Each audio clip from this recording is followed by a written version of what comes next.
Hi guys, I'm Adam Wilbourn from WhatCulture Football. And I'm Andrew Pollard from WhatCulture Football. And the Premier League fixtures have just been announced. The new season just around the corner, Andrew Pollard. What fixtures immediately leap out to you? Well, I guess for me, you instantly look at the big games, and within the first 3 game weeks, there's 2 massive games for the defending champions, Liverpool. So, I mean, they've got a big game to start with. They got newly promoted Leeds. I mean, that's going to be fierce. That's on the 12th of September. But following that, then they're away to Chelsea, and then they're at home to Arsenal. And I think the one that really jumps out is that Chelsea game is almost a litmus test as to where Chelsea are at as well, because they've brought in Hakim Ziyech, they've brought in Timo Werner. There's going to possibly be more signings by the time that this game rolls around, and I think it's a big test for Chelsea. Obviously, I mean, Liverpool have been flying for the last 2 or more seasons. That's the one that really jumps out, because if Chelsea is serious about mounting the title challenge, that's the game they've got to show it. Absolutely. I mean, Liverpool have got some very, very interesting games to come. I mean, you look at, particularly towards the end of the season, I thought that away at Old Trafford on May the 5th, that could be a crucial game for them. Yes, yeah. And again, we don't know what sort of Manchester United we're going to get this season. If they can get the signings they want to get, then this could be a Man United that are challenging for the title. And May the 5th, which I'm presuming is probably going to be a bank holiday, possibly, maybe. I don't know. Because my birthday's the day before, so I always work on the premise of like one of those days will be a bank holiday because of May Day. But yeah, that game could be absolutely huge for them.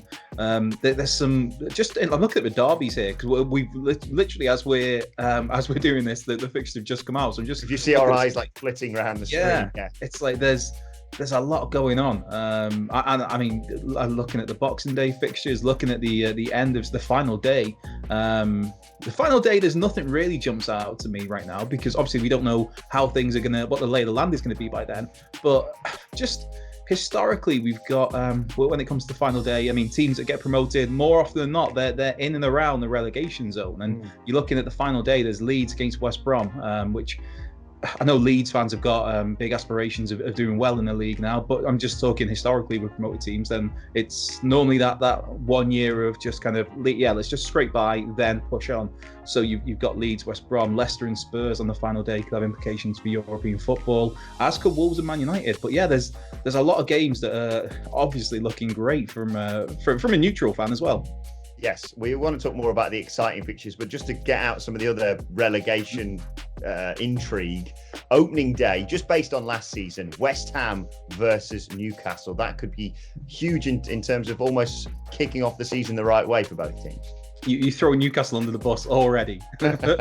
Horrendous. But yeah, I think this could be a really frustrating season for Newcastle fans, just because of obviously the takeover that never happened, the phantom takeover, where I think all season they're going to be kicking themselves of what could have been if those stories prove true. But yeah, it's a tough start for Newcastle away at West Ham. West Ham finished the season really well under David Moyes. After the restart, they played some good football. You're looking at Tottenham Everton is one that grabs my attention as well on the opening day, because they're 2 teams who have, I mean, obviously Spurs got to the Champions League final the year before last. Did wonders under Pochettino, but they're in that kind of rebuild transition phase. It's 2 perennial underachievers in Spurs and Everton, some would say. And so again, that could be a statement game, I think, to start the season for those 2. I know that there's a London derby on the opening day of Arsenal going away to the newly promoted Fulham. We've got Palace at home at Southampton, which, yeah, I do worry about Crystal Palace this season. Going into it, I think this could be one of those seasons, unfortunately. Obviously, Manchester City against Villa, which is that's one of the opening day games. That Burnley and Manchester United, those games have been announced but postponed immediately because of the European football that the 2 Manchester clubs have been playing in recently in recent weeks. But yeah, there's a lot to take in, and it makes you want the Premier League to start ASAP. Yeah, exactly. Just to cover off that opening weekend, West Brom versus Leicester on Saturday, and then on the Monday, it'll be Brighton versus Chelsea and Sheffield United versus Wolves. Another tie that always draws people attention is, of course, Manchester United versus Leeds. We have to wait until December 19th for Leeds to head to Old Trafford for that one. Leeds, Man United, the reverse of that, April 24th. That's going to be such an exciting game. Yeah, those two teams hate each other. Well, those two fan bases hate each other. There's this big rivalry. Bizarrely, there's my team Wrexham. There's a lot of people who have Leeds as their second team. There seems to be Leeds fans everywhere. And any Leeds fan I know, that this is the game they've missed the most out of being well in the Championship in League One. The one game they've missed is playing Manchester United, particularly going to Old Trafford. So that'll be huge. I think the last time they played was they played quite recently, wasn't it, in the cup? Before that, I was thinking of the Jermaine Beckford goal in the FA Cup, which must be a decade ago. Yeah, it's always tasty. There's a big history between those two clubs, and yeah, I'm really intrigued to see how Leeds get on, because like I've said there, I touched on before, the teams that get promoted, normally they are in and around the bottom of the table. But you think with the system that Bielsa has, and the drawing power Bielsa has, I mean, Leeds have been linked with, they were linked with Zlatan Ibrahimovic, I think, at one point, and that more recently linked with Edison Cavani. You threw around Lionel Messi to go and play for Bielsa when we were talking about him leaving, which we may get into more Barcelona news coming up in the news later today. But yeah, the Leeds Man United games, they're the sort of games that every fan will be tuning in to watch. Just to cover off another huge day that we always expect when the football season is announced. Boxing Day, some mouth-watering fixtures there. Arsenal versus Chelsea, Leicester City versus Manchester United, Liverpool versus West Brom, Man City versus Newcastle, and not to dismiss the other teams, but also Wolverhampton Wanderers versus Spurs. We're going to be spoilt for choice over Christmas. Yeah, Boxing Day, that's that kind of day where if your team's away, then you just kind of sit on the sofa with a belly full of food, maybe a few beers, and just watch the footy until the missus comes and says, "What are you doing? We've got to go to the in-laws." Like, no, maybe not. Can I not just watch Aston Villa and Crystal Palace, please?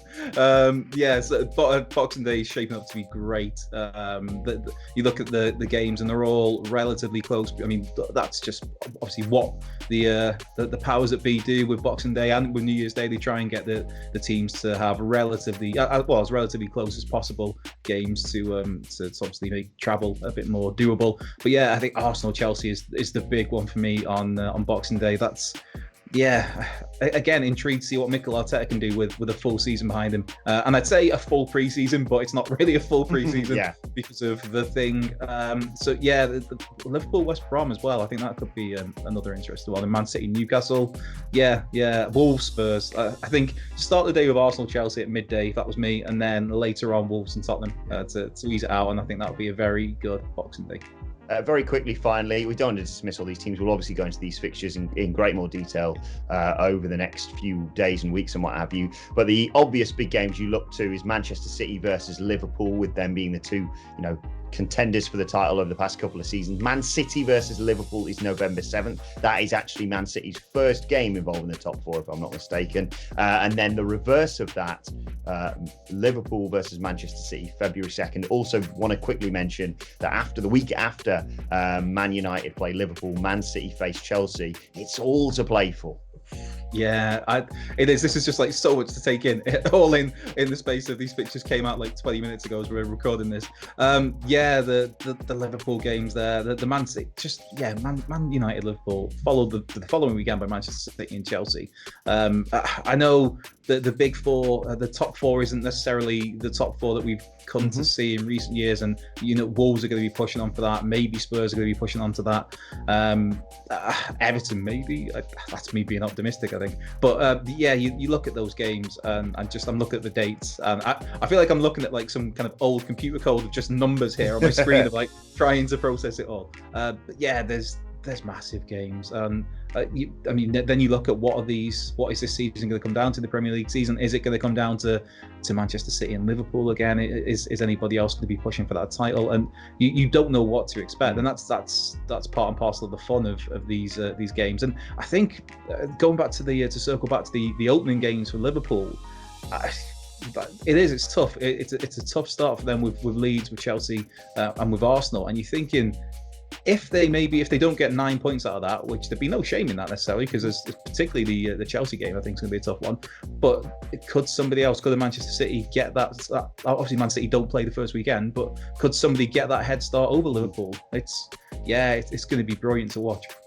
Yeah, we saw Liverpool to take that lead in the league and just never really look back. Yeah. So it's going to be fascinating to see what happens. But let us know your thoughts on the games you're looking out for, when you think fans will hopefully be back in attendance for this sort of thing, and who is already heading straight into your fantasy football team in the comment section below. Don't forget to like, share and subscribe. More on this, of course, over the next few days. Make sure you subscribe to WhatCulture Football, wherever you get your podcasts from, for daily football podcasts when you're out and about. And you can let us know your thoughts on Twitter as well, at WhatCultureFC. Watch there. Follow both of us. You can follow Andrew Pollard at Cultured Left Peg. And you can follow me at Adam Wilbourn. Follow us all at WhatCultureFC. But there we have it. The Premier League fixtures for next season have been announced. You can start getting excited now. But for now, my thanks to Andrew Pollard. My thanks to you for joining us. And we will see you soon.